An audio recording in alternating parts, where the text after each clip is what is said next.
Puting beliung! Puting beliung!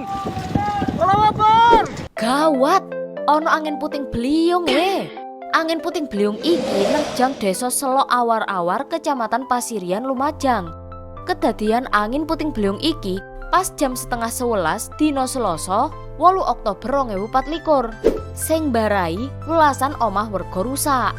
Jare wong-wong puting beliung iki ono paling sak menitan luwih. Untunge pas kejadian wong-wong podo semburat metu omah nyelametno awake dhewe. Akhire gak sampe ono korban jiwa. Ya apa ya tanggapane warga? Yuk disimak wawancarae. Angin puting beliung menerjang desa Selok Awar-Awar, Kecamatan Pasirian, Lumajang, dan membuat belasan rumah warga rusak. Bagaimana perasaan Anda mendengar berita ini? Kami merasa sedih dan kaget dengan adanya berita itu. Saya juga kaget, gak ada tanda-tanda apa-apa, tiba-tiba ada angin. Cukup takut, khawatir bisa terjadi suatu waktu dan semakin dekat ke daerah kami begitu. Menurut Anda, apa penyebab terjadinya angin puting beliung? Apakah ada faktor ulah tangan manusia? Saya nggak tahu penyebabnya apa. Adanya perbedaan suhu udara yang sangat tinggi tiba-tiba menjadi turun. Wilayah atau daerah hijau juga banyak dibuka untuk pemukiman, untuk perumahan, untuk persawahan, atau bisa juga karena semakin padatnya rumah ya, sehingga penggunaan alat elektronik yang sedemikian banyak beragam juga bisa memicu terjadinya angin puting beliung akibat dari global warming. Angin puting beliung bisa terjadi karena efek rumah kaca dan global warming, serta jumlah vegetasi yang kurang di suatu daerah. Berdasarkan faktor penyebab tersebut, apakah wilayah Lumajang berpotensi besar untuk mengalami bencana angin puting beliung lagi? Bisa jadi terjadi lagi, karena cuaca di wilayah saya tidak seperti dulu lagi. Cuacanya sangat panas. Mungkin bisa terjadi lagi, dan itu juga mungkin karena semakin banyaknya kendaraan. Bisa jadi ya, karena memang alam ini kan yang mengolah, yang melakukan banyak aktivitas itu kan manusia. Mengapa saat ini banyak aktivitas manusia yang menyebabkan global warming dan efek rumah kaca? Terdorong oleh kebutuhan sehari-hari, sehingga manusia itu sekarang tidak begitu memikirkan keasrian lingkungan. Karena semakin meningkatnya kebutuhan manusia, sehingga mereka itu melakukan aktivitas tanpa memikirkan dampak terhadap lingkungan. Aktivitas manusia hari ini dipermudah dengan banyaknya elektronik yang semakin canggih, atau juga karena semakin banyak membuka lahan hijau yang seharusnya itu bisa memecah ya ketika terjadi angin yang tidak kondusif itu dengan adanya banyak pepohonan. Apa yang menyebabkan kurangnya jumlah vegetasi di Lumajang?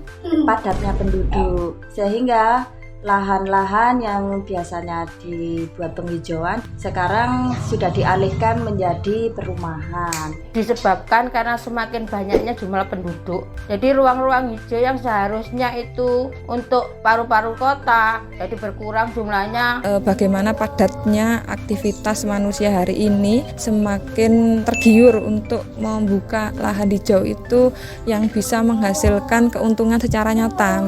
Apakah pemerintah harus turun tangan untuk menyelesaikan masalah ini? Dengan cara apa? Kalau menurut saya ini juga harus ada campur tangannya pemerintah untuk mengatur jumlah atau luasnya daerah ruang hijau.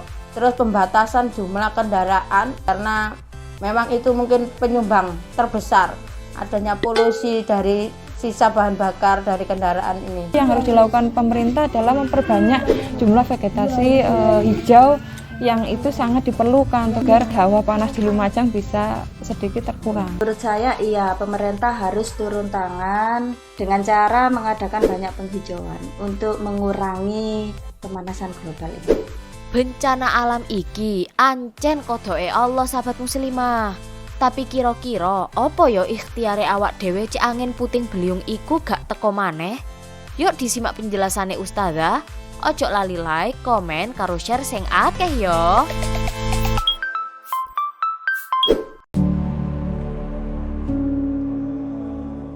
Indonesia terletak di daerah iklim tropis dengan dua musim, yaitu musim kemarau dan musim hujan. Dengan ciri-ciri adanya perubahan cuaca, suhu, dan arah angin yang cukup ekstrim.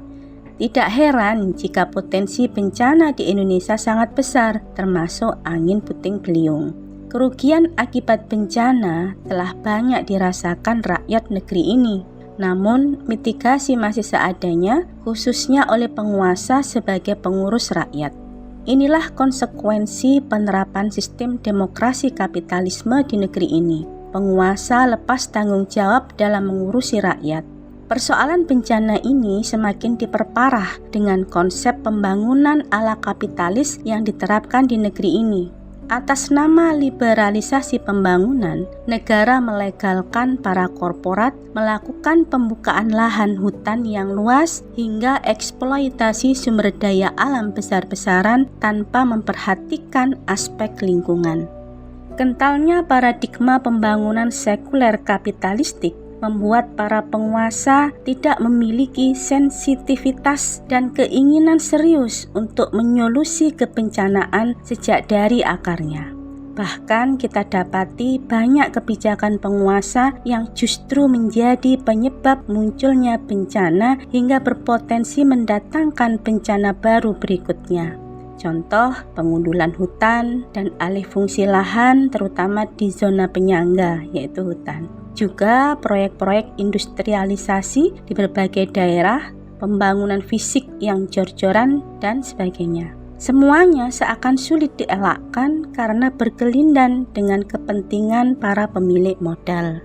Berbeda dengan penerapan sistem Islam dalam negara Islam atau khilafah. Pemimpin mereka benar-benar memposisikan diri sebagai pelayan umat. Ada benteng keimanan yang membuat mereka bertanggung jawab pada urusan rakyat termasuk bencana. Dalam Islam, mitigasi tentu menjadi tanggung jawab penuh penguasa karena menyangkut fungsi kepemimpinannya sebagai ro'in dan junnah umat. Sebagaimana hadis yang diriwayatkan oleh Bukhari Muslim dari jalur Abu Hurairah radhiyallahu anhu bahwa Nabi SAW bersabda, "Innamal imamu junnatun yuqatalu min waraihi wa yutaqabi," yang artinya sesungguhnya seorang imam itu perisai. Dia akan dijadikan perisai di mana orang akan berperang di belakangnya dan digunakan sebagai tameng. Dalam konteks bencanaan, para pemimpin Islam dituntut untuk melakukan berbagai hal demi mencegah bencana sekaligus menghindarkan masyarakat dari risiko bencana. Yang paling mendasar adalah dengan cara menerapkan aturan dan kebijakan yang tidak merusak lingkungan atau membiarkan hal yang bisa mengundang adab Allah Subhanahu wa taala. Sesuai firman Allah, A'udzubillahi minasyaitonirrajim. Dhaharal fasadu fil barri wal bahri bima kasabat aydin nasi liyudhiqahum ba'dalladzi 'amilu la'allahum yarji'un. Yang artinya telah tampak kerusakan di darat dan di laut disebabkan karena perbuatan tangan manusia. Allah menghendaki agar mereka merasakan sebagian dari akibat perbuatan mereka agar mereka kembali ke jalan yang benar. Quran Surat Ar-Rum ayat 41. Dari paradigma ruhiyah inilah semua kebijakan penguasa akan diturunkan. Tolak ukur satu-satunya hanyalah syariat Islam, bukan kepentingan pribadi, golongan, apalagi kepentingan para pemilik modal. Bahwa bencana adalah ketetapan Allah Subhanahu wa taala tentu benar adanya. Bencana bisa terjadi kapanpun dan dimanapun sebagai ujian dan peringatan bagi manusia. Namun, Islam memberi tuntunan untuk menghindarinya sekaligus menuntun cara menghadapinya, termasuk dalam hal ini mengatur soal mitigasi kebencanaan. Khalifah akan membuat berbagai kebijakan khusus, mulai dari penataan lingkungan yang dikaitkan dengan strategi politik ekonomi Islam yang menjamin kesejahteraan orang per orang, juga sistem keuangan, pertanahan, hingga sanksi untuk mencegah pelanggaran.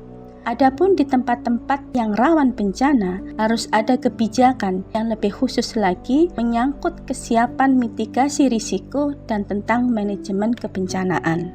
Negara akan melakukan mitigasi terbaik untuk menghindarkan rakyat dari bencana. mulai dari pendidikan soal kebencanaan, pembangunan infrastruktur, serta sistem peringatan dini dan penanganan bencana yang lebih sistemik dan terpadu. Begitupun soal sistem logistik kedaruratan serta sistem kesehatan yang menjadi bagian integral dari sistem penanganan terpadu kebencanaan benar-benar akan diperhatikan. Semua ini sangat niscaya dilakukan karena ditopang dengan sistem keuangan Islam yang sangat kuat. Sumber-sumber pemasukan negara begitu besar, terutama dari kepemilikan umum seperti hasil pengelolaan sumber daya alam yang secara syar'i wajib masuk ke kas negara.